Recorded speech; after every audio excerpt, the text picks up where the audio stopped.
My name is Loymar Ramirez from Pasay Negros Oriental, currently working at Lifebank Foundation as a microinsurance and loan insurance field associate assigned at Cebu City. Lumaki po ako sa simpleng pamumuhay at kasama ang aking mga magulang at kapatid. Marami man kaming mga pagsubok na dumaan sa aming buhay pero kinaya naman. So, ang aking magulang ay isang magsasaka at ang mama ko ay isang miyembro ng Lifebank. Ang Lifebank ay nakakatulong sa amin, lalong-lalo na dun sa pag-aaral. Si mama ay isang member ng Lifebank. Nabigyan ako ng pagkakataon na magiging scholar. At yung pagiging scholar ko ay malaking tulong na po sa akin yun. Kasi yung mga pangangailangan ko bilang estudyante ay nabigay naman ng Lifebank dahil dun sa allowance po namin at saka yung tuition fee po namin. Nung nakatapos ako ng pag-aaral, it so happen na nag-hiring yung Lifebank at doon nag-apply ako at nakuha naman ako, nakapasa ako doon sa qualification kung ano yung hinihingi ng Lifebank. Siguro yun yung pagkakataon na maibigay ko, masuklian ko yung Lifebank kung ano yung nagawa nila sa akin. Kaya ayun, na malaking opportunity or advantage sa akin na nagiging scholar ko kasi nakilala ako ni Lifebank.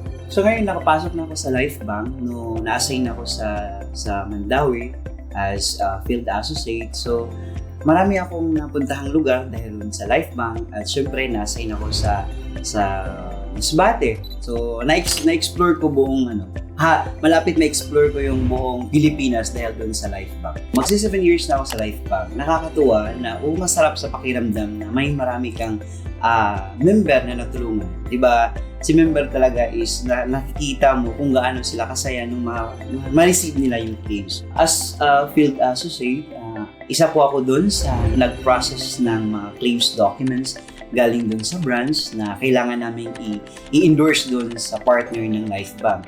So, need po namin na i-screen ng maigi yung documents para dire-diretso yung process hanggang maibigay na namin yung claim proceeds ni member. Dahil doon sa privilege na binigay ni Lifebank, nakapagbigay na rin ako ng mga ideas doon sa mga kapwa ko empleyado ng Lifebank. So, pag may mga bago o mga enhancement po kami doon sa policy ng insurance, so ako po yung nabigyan ng pagkakataon na mag-share sa kanila. Maliban doon sa orientation namin kasama yung mga staff o kapwa ko katrabaho, nag-o-orient din kami sa field doon sa mga member para mas maunawaan yung ano bang ibig sabihin ng insurance at bakit po sila mag-a-avail. Bilang empleyado ni Lifebank, hindi po kami nagsasawang puntahan si member para maihatid po namin yung magandang serbisyo sa kanila. Malaking tulong po yung si Lifebank sa buhay namin. Nagpapasalamat nga ako kung anong meron ako ngayon. Una, natulungan po ang aking pamilya, mga magulang. Pangalawa, natulungan ko ang aking kapatid.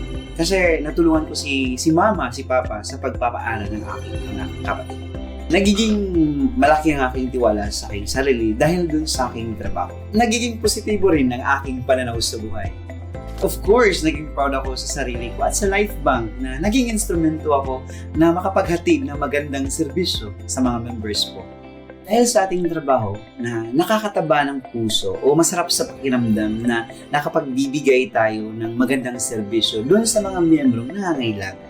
Dahil sa trabaho ko, dito ako nag-grow at dito ko rin nakita ang aking sarili na parang meron pa akong oportunidad na pwede ko pang tahakin. Kaya huwag po tayong magsawang tumulong dahil yan naman talaga yung purpose ng trabaho natin. Nagpapasalamat ako sa Lifebank dahil hindi ako pinabayaan mula noon hanggang ngayon at nagpapasalamat na rin ako kung anong meron ako at sino ako ngayon. Sa kapwa ko Lifebankers at sa gusto pang magtrabaho sa Lifebank, mahalin po natin ang ating trabaho dahil ito pa isang blessing sa atin. I am Loymar Ramirez, former LBF scholar and proud LBF employee.